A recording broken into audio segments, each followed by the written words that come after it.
திருவிக நகர் சட்டமன்ற தொகுதி பேரவை உறுப்பினர் திருமதி மோ ரா பல்லவி அவர்கள் ஒரு மனுவினை என்னிடம் அளித்தார். அந்த மனுவினை நான் நன்கு படித்து பார்த்து ஆய்வு செய்தேன்.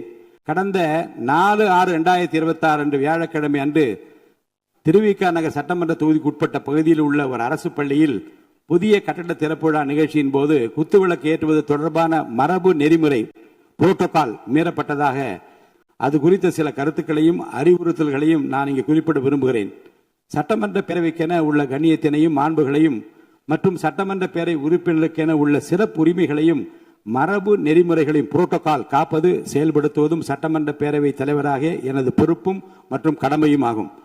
அரசால் வெளியிட்டுள்ள மரபு நெறிமுறைகளின்படி புரோட்டோகால் அரசமைப்பு தலைவர்கள் முதல் முக்கிய பிரமுகர்கள் வரை உள்ள ஒவ்வொருவரின் நிலைக்கு ஏற்ப முன்னுரிமை வரிசை முறை வாரண்ட் ஆஃப் பிரசிடென்ஸ் அமைக்கப்பட்டுள்ளது. இந்த முன்னுரிமை வரிசைப்படி மாண்புமிகு சட்டமன்ற உறுப்பினர்களும் அரசுத்துறை உயர் அலுவலர்களும் தங்கள் கடமைகளையும் பொறுப்புகளையும் மற்றும் அதிகாரத்தையும் நன்கு உணர்ந்து அதற்கு ஏற்றவாறு செயல்பட வேண்டும் என கேட்டுக்கொள்கிறேன். திருவிக நகர் தொகுதியில் அந்த பள்ளி கட்டட திறப்பு விழா நிகழ்ச்சி நடைபெற்ற நிகழ்வு மரபு நெறிமுறை குறித்த புரிதல் இல்லாமல் தெரிந்தோ தெரியாமலோ அல்லது அறிந்தோ அறியாமலோ நடந்த அந்த நிகழ்வு இனி வரும் காலங்களில் தொடராது என நம்புகிறேன். அதனால் அந்த மனுவின் மீது மேல் நடவடிக்கை தேவையில்லை என கருதுகிறேன்.